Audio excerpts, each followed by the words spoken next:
So what's up guys, ngayon is i-unbox ko itong chain na on-order ko na 130 dahil yung chain nung dati na motor is 120L, so bitin.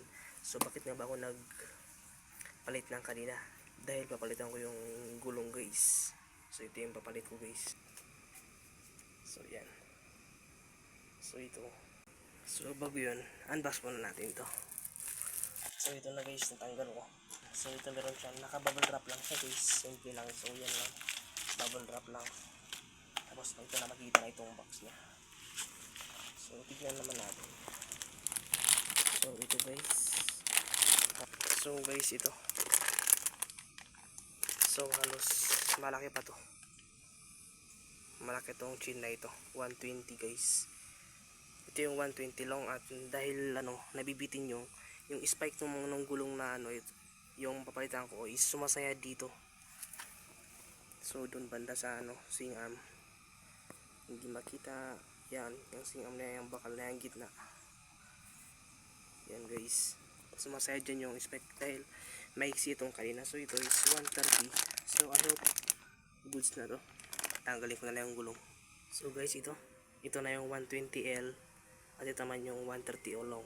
So makita dito is yung hindi siya malaki. So itong mataba itong 120. By the way, so ito mahaba na talaga. Tinanggal ko at pinagkumpara ko kung mahaba pa talaga itong 130. So yun, goods na goods, mahaba nga siya. Ayan o. Ayan. So bago ko kakabit itong bagong kadena, kukunin ko na yung gulong. Kakabit ko yung bagong gulong na. Bagong sapatos ba. So kabit ko muna yung guys. Panoorin nyo na lang. So guys, ito yung dati. At ito naman ay papalit natin.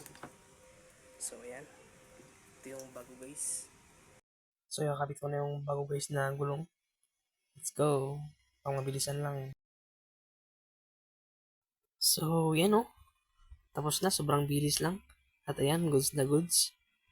Makikita nyo yan, nabumbahan ko na yan guys. All goods na all goods.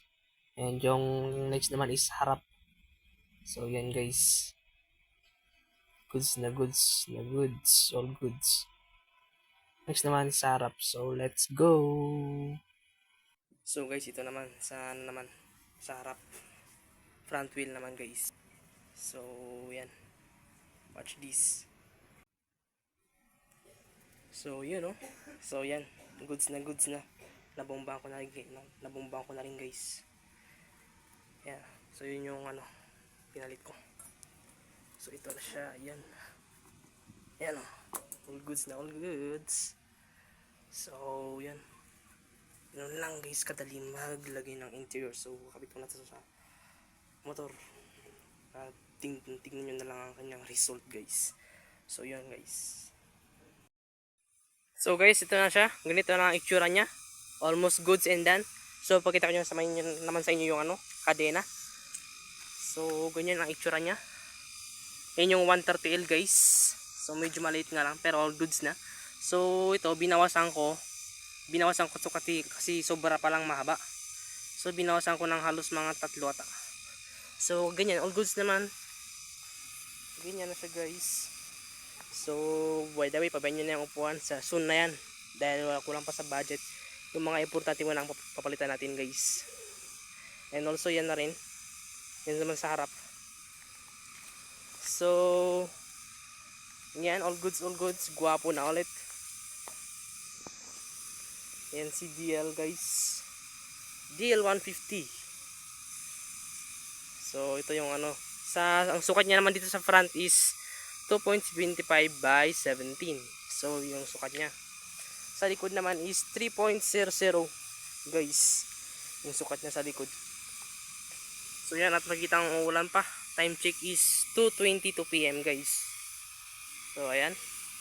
So naman is papalitan is itong handlebar kasi nabengkong na to guys. Nabengkong na to, natumba ko to guys. So pati na rin to, meron na rin to. Papalitan ko na rin to guys. At yan, nabitak. So ito yung sugat ko guys. So pakita ko yan. Left and right. So ayun lang guys. Abang-abang na lang sa mga upgrades. Next is handlebar and to headlight. Tsaka na rin pala guys is meron akong nalagay na voltmeter reader. So yan, pag yun natin. Ayun, 12.2. Gumagana yan guys. So i-start naman natin. Para makita nyo kung gumagana ba. So yun o. 13.6. 13.7. So all goods. Malaking tulong yan guys. Hindi lang yan arati ba. Kaya malaking tulong din.